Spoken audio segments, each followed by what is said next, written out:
को लेकर अमेरिका में बहुत बड़ा फैसला हो सकता है। इजराइल के प्रधानमंत्री बेंयामिन नेतन्याहू इस वक्त अमेरिका में है और उनकी मुलाकात अमेरिका के राष्ट्रपति जो बाइडेन से होने वाली है। लेकिन इस बीच यमन के यूथी विद्रोहियों ने ऐसा प्लान बनाया है जिसके बाद इजरायली सेना के हेडक्वार्टर में अलार्म बजने लगा है। देखिए इसी पर स्पेशल रिपोर्ट।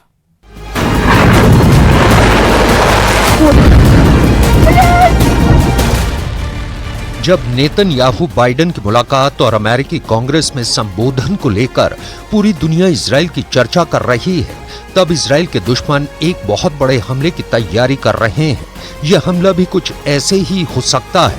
19 जुलाई शुक्रवार का दिन खुलने वाला था कि रात 3 बजे ये ड्रोन समंदर की तरफ से तेल अवीव में दाखिल होता है और कुछ ही सेकंड बाद